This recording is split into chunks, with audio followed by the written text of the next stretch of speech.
समाज में बहुत अच्छा मैसेज गया है।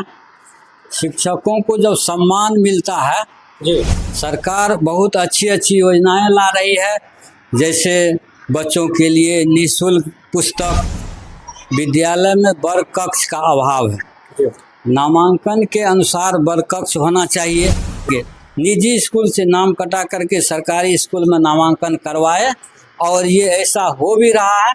मैं उन शिक्षकों को मैसेज देना चाहता हूँ कि आप अपना कर्म करते रहिए, अच्छी तरीक़ा से विद्यालय में पढ़ाइए।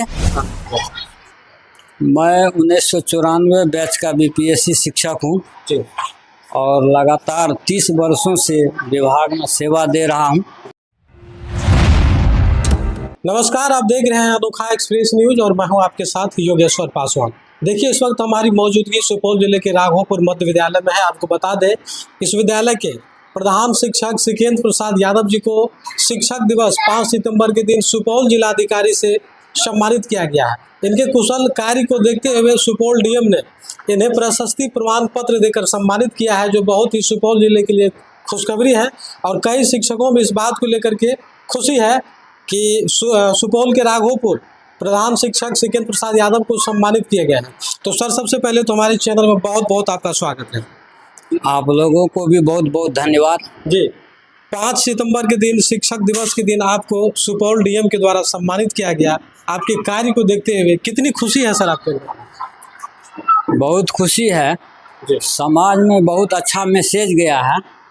शिक्षकों को जब सम्मान मिलता है तो शिक्षक उत्साहित होकर अपना काम करते हैं, और ये समाज के लिए अच्छा पहल है। मैं इसके लिए डीएम साहब, डीओ साहब, ज़िले के तमाम शिक्षा पदाधिकारी को धन्यवाद देना चाहता हूं कि इन लोगों ने मिल कर के एक अच्छा पहल किया है। इसका दूरगामी प्रभाव पड़ेगा, और मैं चाहता हूं कि इसी तरह का पहल ब्लॉक स्तर पर भी किया जाए, जिससे शिक्षक ज़्यादा संख्या में सम्मानित होंगे और एक तरह का माहौल पैदा होगा शिक्षा जगत में। शिक्षक उत्साहित होकर काम करेंगे और ग्रामीण भी शिक्षकों को सम्मान देंगे। इसी लगभग 30 वर्ष अधिक हो गए हैं विद्यालय में, शिक्षा के क्षेत्र में आप कार्यरत हैं, सेवा दे रहे हैं, बच्चों के बीच हैं। आपका अनुभव क्या कुछ कर रहा है सर? शिक्षा व्यवस्था में कितना सुधार हो पाया है? शिक्षा व्यवस्था में वर्तमान में सुधार बहुत हुआ है और सुधार हो भी रहा है। सरकार बहुत अच्छी अच्छी योजनाएं ला रही है, जैसे बच्चों के लिए निःशुल्क पुस्तक, बैग, भोजन इत्यादि की व्यवस्था विद्यालय में की जा रही है। और इसका दूरगामी प्रभाव भी पड़ा है, जो बच्चे ज़्यादातर संख्या में स्कूल आ रहे हैं और उत्साहित रहते हैं। इसका बहुत अच्छा। सरकार को और क्या कुछ सुधार करने की ज़रूरत है विद्यालय में, खास करके जिस तरह की व्यवस्था से पूर्व में थे? हम ही लोग विभिन्न विद्यालय का निरीक्षण करते थे तो विद्यालय में कई अनियमितता देखी जाती थी। तो आपको क्या लगता है कि सरकार को किस तरह की विशेष करके पहल करने की ज़रूरत है विद्यालय में, शिक्षकों के लिए, बच्चों के लिए? सबसे पहली ज़रूरत है कि विद्यालय में वर्ग कक्ष का अभाव है, नामांकन के अनुसार वर्ग कक्ष होना चाहिए। शिक्षक की संख्या बढ़ी है, फिर भी कुछ कमी है, उसे भी पूरा किया जाना चाहिए।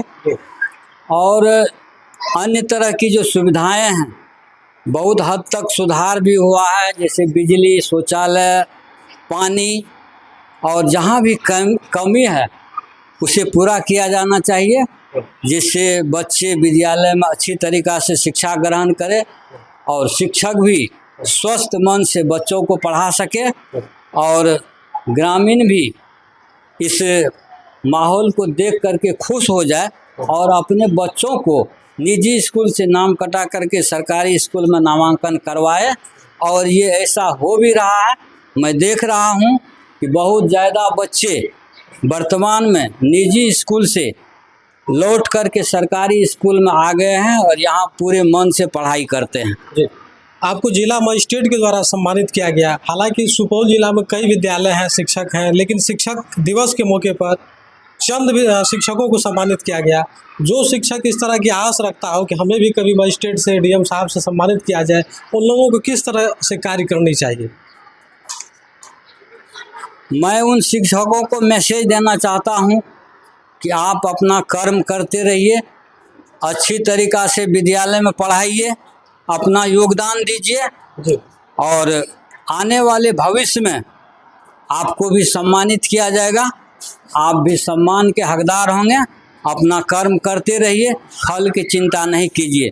बिहार के तमाम शिक्षक एवं शिक्षिकाएं आपको देख रहे हैं, तो हम चाहेंगे कि उन लोगों के लिए क्या कुछ आप संदेश देना चाहेंगे, क्योंकि बहुत ही लंबे समय से आप शिक्षा के क्षेत्र में है। प्रत्येक विद्यालय की जो व्यवस्था होती है, जो विधि व्यवस्था होती है, उसमें किस तरह से नियमित रूप से सुधार करने की ज़रूरत है। चाहे पठन पाठन की बात हो या शिक्षा व्यवस्था में जिस तरह के सुधार हर विद्यालय में तेज़ी से हो रहा है, उस क्षेत्र में शिक्षकों को क्या कुछ करने की ज़रूरत है, उन लोगों के लिए आप क्या कुछ संवाद देना चाहेंगे सर? शिक्षक अपना ईमानदारी पूर्वक काम करें। शिक्षक भगवान से भी बढ़कर हैं। बच्चे में जितने बच्चे विद्यालय में उपस्थित रहते हैं, उन सबों के गार्जियन भी हैं, माता पिता भी हैं और गुरु भी हैं। इन सब रूपों में अपने आप को देखना चाहिए और उत्तरोत्तर बच्चों के प्रति अच्छी भावना से काम करते रहें। जो ये अपने बच्चे हैं, जिस तरह अपने बच्चे के लिए सोचते हैं, उसी तरह इन बच्चों के लिए सोचें, करें। और आखिरी सवाल करना चाहेंगे सर, हम आपसे जुड़ी कुछ बात हम करना चाहेंगे। हमारे जो विभिन्न दर्शक देख रहे हैं, जो भी आम लोग आपको देख रहे हैं, आप अपने बारे में कुछ बताइए सर। आपकी जर्नी की शुरुआत कब हुई? प्रारंभिक समय में आप कहाँ, किस विद्यालय में आप कार्यरत थे? उसके बाद आप अभी मौजूदा समय में राघोपुर मध्य विद्यालय के आप प्रधानाध्यापक हैं। अपने बारे में कुछ हमारे दर्शकों को बताना। मैं 1994 बैच का बीपीएससी शिक्षक हूँ जी। और लगातार 30 वर्षों से विभाग में सेवा दे रहा हूँ और बहुत ही अच्छा लग रहा है बच्चों के बीच में, बच्चों से बात करने में, बच्चों को प्रोत्साहित करने में, बच्चों को अच्छा बनाने में मैं अपना पूरा समय लगाता हूँ और पूरे मन से चाहता हूँ कि हमारे बच्चे अनुशासित हों, देश के अच्छे नागरिक बने। जब तक अच्छे नागरिक नहीं बनेंगे तो मेरे देश का विकास नहीं होगा। तो सर्वप्रथम बच्चों में नैतिक शिक्षा, संस्कार, देश सेवा की भावना, सामाजिक सरोकार की भावना को उत्पन्न करना है। जो बच्चे अपने आप को सिर्फ स्वार्थ के लिए काम नहीं करें, समाज के लिए, देश के लिए काम करने का सोचे, तब हमारे देश का विकास होगा और ऐसा बच्चा ही हमारे देश का मूल्यवान संपत्ति होगा। एक चीज़ हम लोग बार बार देखते हैं सर कि स्कूलों में बच्चों को पढ़ाने के साथ साथ आप सामाजिक कार्यों में भी लगातार लगे रहते हैं। जब भी किसी गरीब, दलित, शोषित, वंचितों के साथ कोई उत्पीड़न होता है तो उस पर भी आप खुल के सामने आते हैं। तो आखिर सामाजिक कार्यों से इतना रुचि आपका हमेशा रहा है, क्या कुछ इसका कारण रहा है? हर एक मनुष्य को समाज से मतलब रखना चाहिए। हम अपने शिक्षण दायित्व के अतिरिक्त समाज सेवा में भी रुचि रखते हैं और जिस समाज में हम पैदा हुए हैं उसके प्रति भी हमारा कर्तव्य होना चाहिए कि हमारा समाज अच्छा कैसे हो, उसका विकास कैसे हो, उसमें रहने वाले नागरिक खुश कैसे रहें। इसके लिए भी हमें नितांत रूप से, निरंतर रूप से सोचने की ज़रूरत है और प्रत्येक मनुष्य, प्रत्येक शिक्षक को भी इस दायित्व का निर्वहन करना चाहिए कि मैं समाज के लिए भी कुछ करूं। तो अंत में जो है छात्र छात्राओं को क्या कुछ कहना चाहेंगे, क्योंकि शिक्षक जो होते हैं गुरु का रूप होते हैं, भगवान का रूप होते हैं, उन छात्र छात्राओं के लिए क्या कुछ कहना चाहेंगे जो एक लक्ष्य लेकर के विद्यालय में पढ़ाई कर रहे हैं, तैयारियां कर रहे हैं, उसके लिए क्या कुछ संवाद देना चाहेंगे?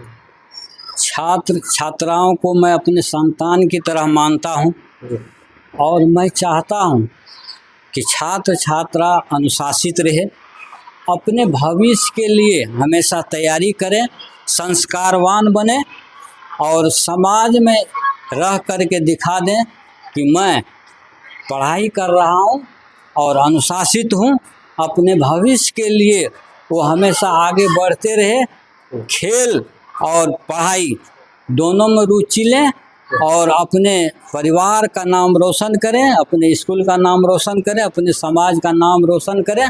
एक संस्कारवान निर्भीक, कर्तव्यनिष्ठ, ईमानदार नागरिक बने, जिससे हमारे देश को फायदा होगा, हमारे समाज का विकास होगा। समय देने के लिए आपका बहुत बहुत धन्यवाद सर। धन्यवाद।